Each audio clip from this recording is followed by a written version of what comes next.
Hello students, welcome to Adda 24/7 Bengali official YouTube channel আর আমি রয়েছি তোমাদের সঙ্গে শুভদীপ স্যার। জেনপাস ইউজি 2025 যে পরীক্ষাটা হবে তার ডেট কিন্তু পাবলিশ হয়ে গেছে। কবে পরীক্ষা? 25শে মে, অর্থাৎ ঠিক আর 2 মাসের মাথায় পরীক্ষা। তো এই পরীক্ষাটার ব্যাপারে প্রত্যেকের উচিত ডিটেল জেনে নেওয়া। আমরা অনেকেই কিন্তু জেনপাস ইউজি সম্পর্কে জানি না এবং এই পরীক্ষাটা দিয়ে তোমার সরকারি বেসরকারি প্রচুর জায়গায় একটা উজ্জ্বল কেরিয়ার হতে পারে আজকের দিনে দাঁড়িয়ে, যেখানে রাজ্য সরকারের অন্যান্য পরীক্ষাগুলো তো বন্ধ হয়ে রয়েছে ওবিসি কেসের জন্য। তো প্রত্যেকে ভালো করে এই ভিডিওটা 15 থেকে 18 মিনিট শুনে নাও। গ্যারান্টি দিচ্ছি এই ভিডিওটা দেখে নেওয়ার পর তুমি একটা ঠিকঠাক কেরিয়ারের দিশা পাবে, বা অন্তত একটা গোটা নতুন দিগন্ত সম্পর্কে তোমার ক্লিয়ার আইডিয়া তৈরি হয়ে যাবে। চলো দেখে নেওয়া যাক। তো আজকে আমরা কি কি জানবো? জেনপাস ইউজি সম্পর্কে জানবো, কোয়ালিফিকেশন জানবো, কেরিয়ার অপশন জানবো, মার্কস ডিভিশন এক্সাম প্যাটার্ন জানবো, কি কোর্স রয়েছে সেটা জানবো, এবং সিলেকশনের র্যাঙ্ক সম্পর্কেও কিন্তু আমরা জানবো। তো দেখো, প্রথম কথা, জেনপাস ইউজি এই পরীক্ষাটার ব্যাপারে আমরা জানবো এটা কি পরীক্ষা সেটা তো আমাদের জানতে হবে। জেনপাস ইউজি এর ফুল ফর্মটা তোমাদের সামনে আমি রাখছি। প্রথমে, joint entrance test for nursing, paramedical and allied sciences undergraduate. UG মানে undergraduate, joint entrance exam for nursing, paramedical and allied sciences.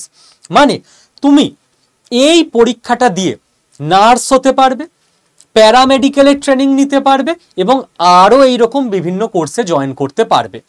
Wait, তারপর আমাদের যেটা বুঝতে হবে যে এটা কারা দিতে পারবে, অর্থাৎ কোয়ালিফিকেশন কি দরকার লাগবে এই পরীক্ষাটা দিতে। দেখো, এই পরীক্ষাটা দেওয়ার জন্য তোমার ডিটেলড কোয়ালিফিকেশন আমি এখানে বলে দিচ্ছি। প্রথম কথা, এজ লিমিট। এজ লিমিট যেটা লাগবে সেইটা হচ্ছে upper age limit, lower age তো 18 হলেই দিতে পারবে। নার্সিং এর জন্য কোনো লিমিট নেই, মানে কারোর বয়স যদি টেকনিক্যালি 50 বছরও হয় সেও চাইলে এই পরীক্ষাটাই দিতে পারবে। একটা পরীক্ষা দিয়ে অনেকগুলো চাকরির দিকে যাওয়া যায়। তো যারা নার্সিং এর দিকে যাবে তাদের কোনো এজ লিমিট নেই। বিভিএসও বলে একটা পোস্ট হয়, সেটাতে 18 থেকে 35 অবধি বসা যায়। বিপিটি বিওটিতে কোনো এজ লিমিট নেই, যত ইচ্ছা এজের লোকেরা বসতে পারবে। BMLT, CCT, OTT, PT, PA, MMB, BHA এগুলোতে 18 থেকে 40 অবধি অ্যাপ্লাই করা যায়। আর আরআইটি, সিএসআইসি, আরটি এই পোস্টগুলোর জন্যও 40 অবধি অ্যাপ্লাই করা যায়। ঠিক আছে, এই পোস্টগুলো তোমায় যদি সহজ করে বলি, কেউ যদি নার্সিংহোমে বা হসপিটালে ভর্তি থাকে, দেখবে ল্যাব টেকনিশিয়ান থাকে, ওটি অ্যাসিস্ট্যান্ট থাকে। ঠিক আছে, এই যে পোস্টগুলো হয় এইগুলো এখানে ট্রেনিং হয়। ওকে, আচ্ছা, নেক্সট এবার তোমার যেটা দেখতে হবে যে অবশ্যই তোমায় ইন্ডিয়ান হতে হবে, ভারতবাসী প্রত্যেকে তোমরা। নেক্সট সেটা হচ্ছে আমাদের কোয়ালিফিকেশন কি লাগবে, নর্মাল এইচএস পাস, অবশ্যই সায়েন্স স্ট্রিমে। ঠিক আছে, আর কিছু এখানে কিন্তু কোয়ালিফিকেশন লাগছে না। Upper age limit as such তুমি দেখতে পাচ্ছ, সেই অর্থে কোনো ব্যারিয়ার আমাদের কাছে নেই। এইবার কথা হচ্ছে, আমরা যে এইচএস পাশে সায়েন্সের ছেলেমেয়েরা এখানে অ্যাপ্লাই করব, নাম্বারের কি ব্যাপার আছে সেটাও আমি তোমাদের ইন ডিটেল বলে দিচ্ছি। ওই যে বলেছিলাম ভিডিওর প্রথমে, যারা এই ভিডিওটা দেখে নেবে হয় কেরিয়ারের দিশা পেয়ে যাবে, নইলে একটা দিগন্ত সম্পর্কে A to Z আইডিয়া পেয়ে যাবে অন্য কাউকে গাইড করার ক্ষেত্রে। দেখো, নার্সিং এর ক্ষেত্রে আচ্ছা সব জায়গায় দেখেছো মিনিমাম কোয়ালিফিকেশন 10+2 মানে এইচএস। আচ্ছা, এবার কি বলছে, নার্সিং এর ক্ষেত্রে তোমার ফিজিক্স, কেমিস্ট্রি, বায়োলজি এটা তোমায় থাকতেই হবে। ঠিক আছে, আচ্ছা, এই physics, chemistry, biology both theory and practical পেপারে তোমাকে কিন্তু পাস করতে হবে। নেক্সট, মিনিমাম তোমাকে জেনারেল হলে 45% নাম্বার পেতে হবে টোটাল। ঠিক আছে, এগ্রিগেটে। আর এসসি, এসটি, ওবিসি যদি হও তাহলে 40% পেতে হবে। ওকে, আচ্ছা, নেক্সট কি বলেছে, তোমাকে ইংলিশে পাস মার্ক থাকতে হবে। ওকে, ইংলিশে কিন্তু পাসটুকু করতে হবে। আচ্ছা, নেক্সট কি বলেছে, তোমার এখানে মিনিমাম এগ্রিগেট ক্লাস 12, এটা এনএ অ্যাপ্লিকেবল হচ্ছে না। আচ্ছা, বিপিটি ইত্যাদির জন্য দেখো ফিজিক্স কেমিস্ট্রি বায়োলজির সঙ্গে তোমাকে ইংলিশে পাস করতে হবে, নাম্বারও বলে দিয়েছে। নেক্সট দেখো বিভিএসওর জন্য তোমাকে এখানে ম্যাথেও পাস করতে হবে, নাম্বারও বলে দিয়েছে। এখানে দেখো 5% বেশি 50% পেতে হবে। বিএইচ আর বিওটির জন্য এরকম নাম্বারের কোনো ব্যাপার নেই, তোমাকে এটা ফুলফিল করলেই হচ্ছে। টোটালটা দেখিয়ে দিলাম এ টু জেড, এরপর কোনো প্রবলেম থাকার কথা নয় কারো, রাইট। এরপর নেক্সট দেখো, নেক্সট এইচএস পাস, এটা তো লেখাই আছে। আচ্ছা, এই যে কোর্সগুলো তুমি করলে, যে কোর্সগুলোর নাম বললাম, এই কোর্সের পর কি হবে, চাকরি বাকরি কি হবে, যার জন্য এই পরীক্ষাটা দেব বা কোর্সগুলো করব। দেখো, এই কোর্সের পর তোমার বিএসসি নার্সিং এর কেরিয়ার হতে পারে, ঠিক আছে, মানে তুমি নার্স হবে সরকারি বা বেসরকারি হসপিটালের বা নার্সিং হোমের। চাকরি পাওয়ার জন্য তুমি এই পরীক্ষায় পাশ করে গেলে, ভালো র্যাঙ্ক থাকলে তুমি সরকারি কলেজে পেয়ে যাবে, ক্যালকাটা মেডিকেল কলেজ, এরকম বিভিন্ন কলেজ, যেখানে তোমার 4 বছরের কোর্স হবে, 3.5 বছরের থিওরি, 6 মাসের মানে থিওরি প্লাস প্র্যাকটিক্যাল, 6 মাসের ইন্টার্নশিপ। 4 বছর কোর্সের পর তোমার সরকারি চাকরির জন্য ইন্টারভিউ হবে। ইন্টারভিউ মানে মেরিট লিস্ট কিসে তৈরি হবে, তোমার যে 4 বছরের কোর্স তাতে তোমার যে নাম্বার আর ইন্টারভিউ সেটা যোগ করে তোমার মেরিট লিস্ট তৈরি হবে।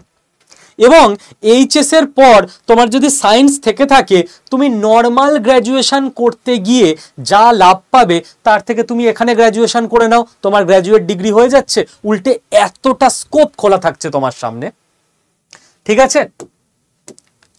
দেখো, 4 বছরের কোর্স, 6 মাসের ইন্টার্নশিপ, যেটা আমি একটু আগে বললাম। এবার তুমি যেখানে জয়েন করবে তোমার লেভেল হবে স্টাফ নার্স গ্রেড 2, স্যালারি হবে 36,000 টাকা স্টার্টিং এ। স্টাফ নার্স গ্রেড 2 দিয়ে তুমি স্টার্ট করছো সরকারি জায়গায়। যারা নার্সিং এর দিকে যাবে এই পরীক্ষাটার পর, অন্যদিকেও যেতে পারো, প্যারামেডিকেলে যেতে পারো, সেটাও বলে দিচ্ছি। একটা জিনিস বুঝবে, বাড়িতে দাদা দিদি বাবা কাকা মা যারা আছেন তাদের জিজ্ঞেস করবে যে তাদের ছোটবেলায় 30-40 বছর আগে, বাদ দাও 20 বছর আগে, দাদা দিদিদের জিজ্ঞেস করো তোমার এলাকায় 15-20 কিলোমিটার রেডিয়াসে বা আর একটু বড় রেডিয়াসে যারা গ্রামে থাকো কটা নার্সিং হোম ছিল, আজকে কটা নার্সিং হোম হয়েছে। কলকাতা বাদ দাও, শহরতলিতে মফস্বলে 5-6 কিলোমিটার পর পর ছোট ছোট নার্সিং হোম হতে বাধ্য। কেন? 150 কোটির দেশ পপুলেশন, মানুষ ভেজাল খাচ্ছে, খারাপ লাইফস্টাইলে থাকছে, রোগ বাড়ছে। 3, ভারতে বৃদ্ধ বৃদ্ধার সংখ্যা বাড়ছে। তো যত মানুষের বয়স বাড়বে, খারাপ লাইফস্টাইলে অসুস্থ হবে, এবং এই হিউজ পপুলেশন, এই ম্যান পাওয়ারকে সুস্থ রাখতে, বাঁচিয়ে রাখতে দরকার হবে hospital nursing home. Hospital nursing home চালাতে দরকার হবে স্কিল্ড ম্যান পাওয়ার। এই ফিল্ডটা এমন ফিল্ড যেখানে নেক্সট 30-40 বছরে রিসেশন আসবে না, চাকরির অভাব হবে না। যে কাজ জানে, সরকারি হসপিটালে চাকরি পেয়ে গেলে তো জীবন জিন্নালালা, নাও পেলে প্রাইভেট নার্সিং হোমে তোমার কাজের অভাব হবে না, ভ্যাকেন্সির অভাব হবে না। কারণ কাজ জানা লোক চাই, এমন লোককে তো নিলে হবে না যে পেশেন্টকে এমন ইঞ্জেকশন দিল পেশেন্ট মরে গেল। আর ডাক্তার কটা, ডাক্তার তো হাতে গোনা। হসপিটালে কেউ ভর্তি থাকলে খোঁজ নেবে, ডাক্তারবাবু 2 বার আসেন রাউন্ডে, বাকি সারাদিন তো নার্সরা প্যারামেডিক্যাল স্টাফরা এদের আন্ডারেই পেশেন্ট থাকে। তো চাকরির বাজার অসাধারণ, নেক্সট 40 বছরের কথা ভেবে তোমায় এগোতে হবে। এমন কোনো কোর্স করলে হবে না যেখানে ভবিষ্যতে চাকরি নেই, সেই কোর্স করতে হবে যেখানে চাকরি আছে। গ্র্যাজুয়েশন তো তুমি এমনিই করতে, তো গ্র্যাজুয়েশন এখানে করে নাও না ভাই, যদি এইচএস দিয়ে থাকো এবছর। আর যারা আগেও এইচএস হয়ে গেছে, গ্র্যাজুয়েট হয়ে গেছে বা অন্য কিছু, ভাবতে পারো, বসে থাকতে হবে না। অন্য প্যারামেডিক্যাল যে কোর্সগুলো আছে একই জিনিস, সেম, ওটাই লিখে এনেছি আমি, দেখে নাও। প্যারামেডিক্যাল টেকনোলজিস যারা হবে তাদের স্যালারিটা একটু কম। নার্সদের যেমন স্টার্টিংয়ে যারা সরকারিতে পাবে 36,000, যারা বেসরকারিতে পাবে অ্যাপোলো ফ্যাপোলোর মতো হসপিটালে বিশাল, লোকাল হসপিটালে 15-20 কম। যত অভিজ্ঞতা বাড়বে তোমার স্যালারি বাড়বে। যারা টেকনোলজিস্ট হবে তাদের একটু কম। 26,000 থেকে 36,000 স্টার্টিং এ বলছি এগুলো, ঠিক আছে। নেক্সট, আর কি কি কেরিয়ার অপশন এখানে তোমার হাতে থাকবে প্যারামেডিক্যাল টেকনোলজিস্ট ছাড়া, ঠিক আছে, মানে আমি টোটালটা বলে দিচ্ছি যে আর কি কি কেরিয়ার অপশন থাকবে, ঠিক আছে। দেখো, স্টাফ নার্স গ্রেড 2 তুমি রাজ্য সরকারে হতে পারবে। সেল, ভেল, ওএনজিসি, ইএসআইসি, রেল, ইউপিএসসি এরকম যে কোনো জায়গায় তুমি মেডিকেলের, ওরা প্রচুর লোক নেয়, সেখানে অ্যাপ্লাই করতে পারবে। তোমার গ্র্যাজুয়েশন হয়ে থাকছে, নর্মাল তো তুমি যে কোনো পুলিশের পরীক্ষা থেকে ডাব্লিউবিসিএস সব জায়গাতে অ্যাপ্লাই করতেই পারবে, সেটাতে কোনো অসুবিধা নেই। নেক্সট, তুমি এমএসসি, পিএইচডি ইত্যাদি করে হায়ার স্টাডিজ করতে পারবে, টিচার হতে পারবে, প্রফেসর হতে পারবে। নার্সদের যারা পড়ান তারা এমএসসি নার্সিং, ঠিক আছে, গবেষণা করতে পারবে। নেক্সট, তুমি টিচিং প্রফেশনে যেতে পারবে, যেটা আমি বললাম। এবং প্রাইভেট হসপিটালে ইন্ডিয়া এবং আউটসাইড ইন্ডিয়া হিউজ সুযোগ। আরব কান্ট্রিজে ভারতবর্ষের প্রচুর নার্স এই মুহূর্তে কাজ করছেন, তোমরা গুগল করে দেখে নিতে পারো। ইন্ডিয়া থেকে প্রচুর নার্স বাইরের দেশে গিয়ে এই মুহূর্তে মেডিকেল প্রফেশনে রয়েছেন, ঠিক আছে। আচ্ছা, প্যারামেডিক্যাল কেরিয়ার অপশন কি কি রয়েছে? যারা নার্সিংয়ে গেছে তাদের তো বলে দিলাম। যারা প্যারামেডিক্যালে, দেখেছো যারা এই টেস্ট করেন, ছবি নিয়ে এসছি আমি, তাদের কেরিয়ার অপশন কি কি রয়েছে তাদের জন্য দেখো, তুমি রাজ্য সরকারের হসপিটালে প্যারামেডিক্যাল টেকনোলজিস্ট হতে পারবে, তুমি একইভাবে সেল ভেলে পরীক্ষা দিতে পারবে, তুমি এখানেও হায়ার স্টাডিজের সুযোগ পাবে, এখানেও টিচিং হতে পারে, এবং এখানেও প্রাইভেট হসপিটালে তুমি এই একই জব রোলে চাকরি করতে পারবে। এছাড়া তোমাকে আমি কয়েকটা জায়গা জাস্ট দেখিয়ে দিচ্ছি যে দেখো ভাই, 2024 18ই আগস্টের একটা কাটিং আমি নিয়ে এসেছি, 16,268 স্টাফ নার্স ভ্যাকেন্সি রয়েছে, ঠিক আছে, government jobs in West Bengal. Next দেখো, আমি দেখিয়ে দিচ্ছি যে চাকরির কোনো মানে অভাব নেই এখানে, স্টাফ নার্স ভ্যাকেন্সি সব কাটিং নিয়ে এসেছি, যাতে তোমরা দেখে বুঝতে পারো যে এই ফিল্ডে ভবিষ্যৎ কি আছে। ওকে, তো এইবার ডিসিশন তোমাকেই নিতে হবে। আমরা তোমাকে হেল্প করতে পারি, গাইড করতে পারি এই পরীক্ষার জন্য, যে কি করে তুমি পরীক্ষা দেবে, পরীক্ষায় তোমার কি কি আসবে সেই সব ব্যাপারে। দেখো, পরীক্ষা তোমার হবে 25শে মে, ঠিক আছে, সেদিক থেকে বেশি টাইমও নেই। পরীক্ষা তোমার হবে 25শে মে, এখানে কোনোভাবে আটকে গেছিল, আরও আমি কেটে এনেছিলাম, তো আমি ডিরেক্ট এখানে চলে আসছি, ঠিক আছে, যাতে তোমরা দেখতে পারো। আটকে গেছিল বলে আমি ওখান থেকে ব্যাক করে নিলাম। আচ্ছা, এরকম প্রচুর ভ্যাকেন্সির জায়গা আমি নিয়ে এসেছি, বাদ দাও, ভ্যাকেন্সি আগে কোর্স করে নাও, চাকরি পেয়েই যাবে। মার্কস ডিভিশন, তোমাদের যে পরীক্ষাটা হবে 25শে মে, সেই পরীক্ষাটা দেখে নাও। যারা বিএসসি নার্সিং আর প্যারামেডিক্যালের জন্য দেবে তাদের এই কটা সাবজেক্টে পরীক্ষা দিতে হবে, physics, chemistry, biology, English, reasoning, 15, 15, 15, 20, 20। এটা হচ্ছে ক্যাটাগরি 1, একসঙ্গেই পরীক্ষা হবে, ঠিক আছে, একই পরীক্ষার প্রশ্নপত্রের মধ্যে থাকবে। আর ক্যাটাগরি 2তে ফিজিক্স, কেমিস্ট্রি, বায়োলজির 5টা করে কোশ্চেন থাকবে। আলটিমেটলি দেখো 15, 5, এখানেও 20 আর এই দুটোও 20, ঠিক আছে, টোটাল কোশ্চেন তোমার কাছে 100টা, 5 গুণ 20। এই 5টাকে ক্যাটাগরি 2 এ রাখা হয়েছে কেন? এই কোশ্চেনগুলো একটু কঠিন, এই কোশ্চেনগুলোর মধ্যে একাধিক কারেক্ট আনসার হতে পারে, আমরা শিখিয়ে দেবো, কোনো চাপ নেই। 100টা মোট কোশ্চেন, 115 টোটাল মার্কস, কারণ এইগুলো 2 মার্কস থাকে, এইগুলো 1 মার্কস থাকে, এখানে কোনো নেগেটিভ মার্কিং নেই, আর এখানে 1/4 নেগেটিভ মার্কিং আছে। আচ্ছা, এইবার নেক্সট ব্যাপার, যারা বিএইচএ পোস্টের জন্য দেবে, আমরা বলে দেবো অ্যাপ্লিকেশনের সময় কোন পোস্টের জন্য কি দিলে সুবিধা হবে, তাদের জন্য পেপারটা একটু অন্যরকম হয়, ঠিক আছে। দেখো, এখানে ফিজিক্যাল সায়েন্সটা মেন হয়ে যায়, আর এখানে জিকে ঢুকে গেছে, একটু এদের সিলেবাসটা আলাদা, বাকি সমস্ত পোস্টের জন্য সিলেবাস একই রকম। আচ্ছা, একটাই পেপার, এই জেন পাসের 2টো পেপার হয়, পেপার 1, পেপার 2। বিএইচএদের খালি পেপার 2 দিতে হয়, পেপার 1 দিতে হয় না। নার্সিং প্যারামেডিক্যালদের কেবল পেপার 1 দিতে হয়, পেপার 2 দিতে হয় না। আচ্ছা, নেক্সট দেখো স্কোরিং সিস্টেম, যে কিভাবে স্কোরিং সিস্টেম হবে এবং তোমার মেরিট লিস্ট কিভাবে বেরোবে আগে তুমি যে এই জেন পাস ইউজির পরীক্ষাটা দেবে। এখানে পরিষ্কার লেখা আছে ক্যাটাগরি 1, এরকম ওএমআর এ তোমার পরীক্ষা হবে। ক্যাটাগরি 1 মানে মনে আছে তো, ক্যাটাগরি 1 মানে যেখানে নর্মাল একটা প্রশ্নের একটারই রাইট আনসার হবে, একটা বিকল্প সঠিক হবে, একটার জন্য 1 নাম্বার পাবে, 1/4 নেগেটিভ, ঠিক আছে। আচ্ছা, ক্যাটাগরি 2 যেটা ওই 5টা 15টা স্পেশাল কোশ্চেন, কঠিন কোশ্চেন, সেখানে একটাও ঠিক হতে পারে, একের বেশিও ঠিক আনসার হতে পারে, ঠিক আছে।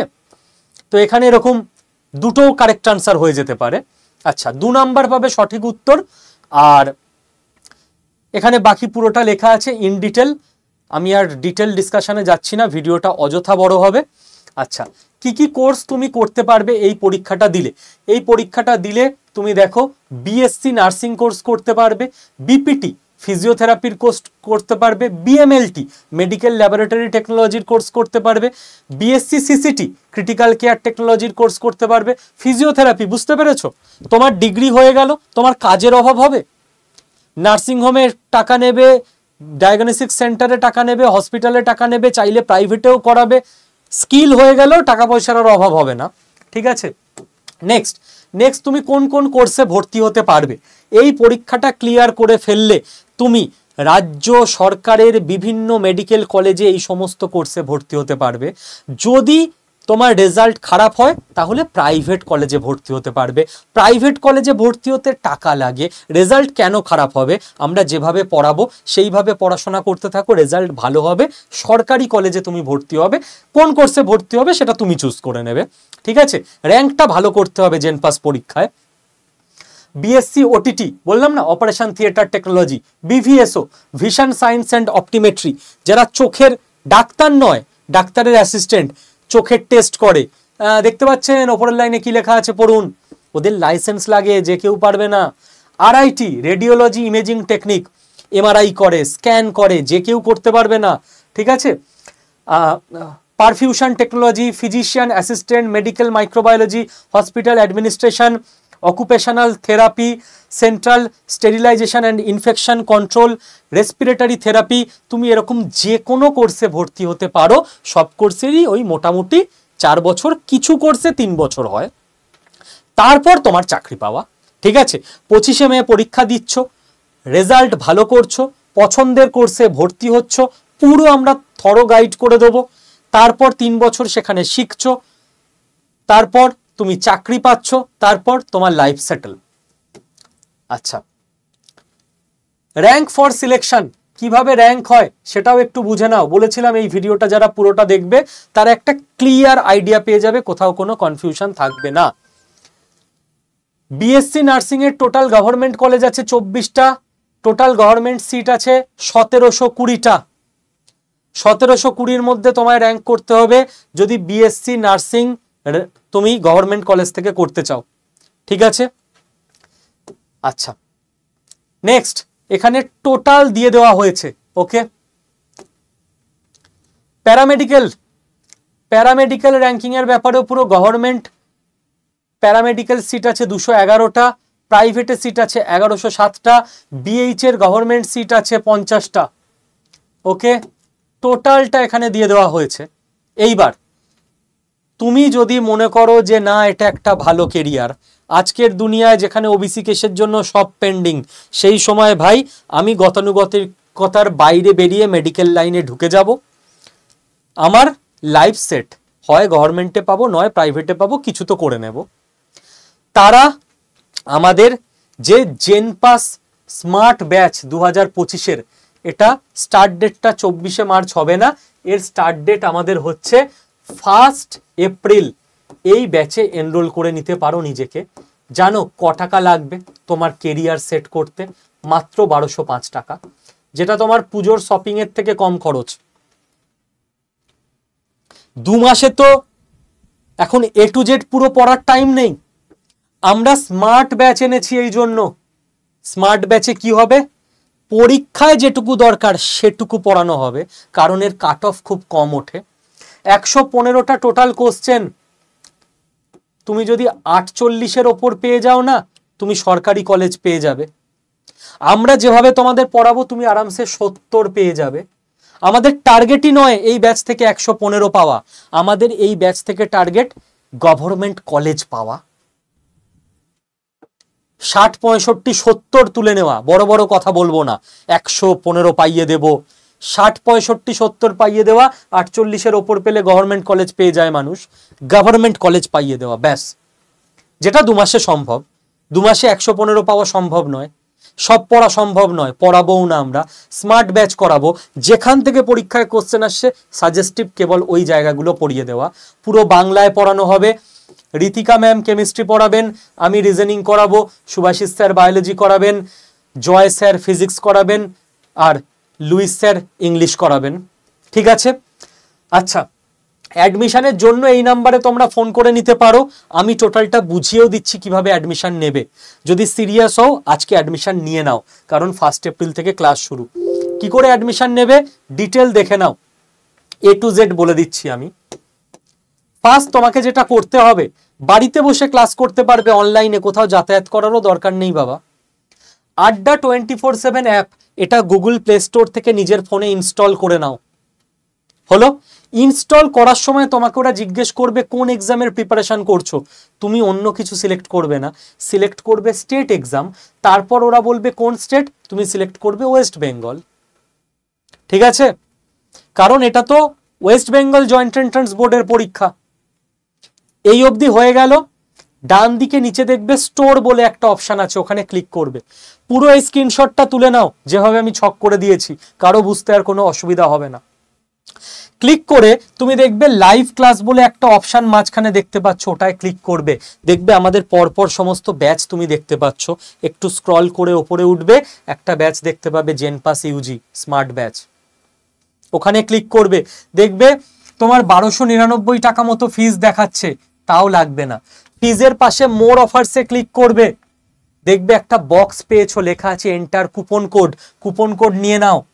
Y219 এটা তোমার কুপন কোড, ওই বক্সের মধ্যে লিখবে Y219, লিখে পাশের অ্যাপ্লাই বাটনটা প্রেস করে দেবে, আর ওপরে দেখবে ইউজ কয়েন বলে একটা চৌকো বক্স আছে, ওটায় ক্লিক করে দেবে। এবার দেখবে তোমার কোর্স ফি হয়ে যাবে ওই মোটামুটি 1220 টাকার কম, 1205 থেকে 1220-র মধ্যে। এবার বাই নাও অপশানে ক্লিক করে ইউপিআই থেকে শুরু করে ডেবিট কার্ড যে কোনো অনলাইন পেমেন্টে তুমি পে করে দাও, ব্যাচে তুমি ভর্তি হয়ে গেছো। যদি ভর্তি হতে কোনো প্রবলেম হয়, যেভাবে বলে দিলাম প্রবলেম হওয়ার কথা নয়, বাই চান্স যদি হয়, এই নাম্বারটা তোমাদের অ্যাডমিশন হেল্পলাইন নাম্বার, ফোন করে নেবে, বলবে আমি জেনপাস স্মার্ট ব্যাচে ভর্তি হব, পুরো ওরা গাইড করে দেবে। আর ভর্তি হবার পর কি করবে, আড্ডা 24/7 অ্যাপের সঙ্গে সঙ্গে যাবে, গিয়ে মাই কন্টেন্টে ক্লিক করবে, দেখবে ইয়োর পারচেসড কোর্স বলে আসছে, সেখানে তুমি জেনপাসে ভর্তি হয়ে গেছো, তো জেনপাস দেখাবে। ব্যাচে ক্লিক করবে, লাইভ ক্লাস অপশন পাবে, লাইভ ক্লাসে ক্লিক করবে, টোটাল তোমার রুটিন পেয়ে যাবে 1 এপ্রিল থেকে তোমার কিভাবে ক্লাস হবে। ওই টাইম ধরে ধরে তুমি অ্যাপে লাইভ ক্লাসে চলে আসবে, এই অপশানে তোমার দেখবে জয়েন নাও দেখাচ্ছে, ক্লিক করবে, ক্লাসে জয়েন করে যাবে। তোমার রুটিন হয়তো তোমার টাইমের সঙ্গে ম্যাচ করলো না, ওই টাইমে তোমার অন্য কিছু আছে, নো টেনশন, তুমি ক্লাসে জয়েন করো চাই না করো, প্রতিটা ক্লাস হয়ে যাবার পর এই লাইভ ক্লাসেই ফোল্ডারের মধ্যে তোমার রেকর্ডেড ভিডিও চলে আসবে, তুমি যতবার ইচ্ছা রিভাইজ দিয়ে নিতে পারবে। ক্লাস জয়েন করলেও পাবে, না করলেও পাবে। ক্লাস জয়েন করতেও যদি কোনো প্রবলেম হয়, তোমার কাছে অল টাইম হেল্পলাইন নাম্বার খোলা থাকবে, যেখানে ফোন করলেই তুমি এটারও হেল্প পেয়ে যাবে। ওকে, আমি A to Z তোমাদের সবটুকু বলে দিলাম, বাকি কেরিয়ারের সিদ্ধান্ত সম্পূর্ণভাবে তোমার। আশা করি আমি প্রথমে যে কথা দিয়েছিলাম যে জেনপাস ইউজি সম্পর্কে অনেকেই জানে না আমাদের রাজ্যের, এই ভিডিওটা যারা পুরোটা দেখলে, হয়তো আমি টাইম কাউন্ট করিনি, 18 মিনিটের বেশি হয়ে গেছে, একটা গোটা নতুন দিগন্ত পেয়ে গেলে। তো পশ্চিমবঙ্গের রাজ্যের যা এই মুহূর্তে চাকরি বাকরির অবস্থা, তাতে করে তোমার কাছের বৃত্তের যারাই আছে, ভাই বোন বন্ধু, সবার সঙ্গে প্লিজ এই ভিডিওটা একবার সকলে মিলে শেয়ার করে নাও, যাতে করে সবাই এই পরীক্ষাটার ব্যাপারে তোমার কাছের মানুষরা জানতে পারে এবং তার লাইফ ঠিক পথে চলতে পারে। যদি কোনো কোশ্চেন থাকে তোমরা কমেন্ট বক্সে জিজ্ঞেস করে নিতে পারো। Thank you.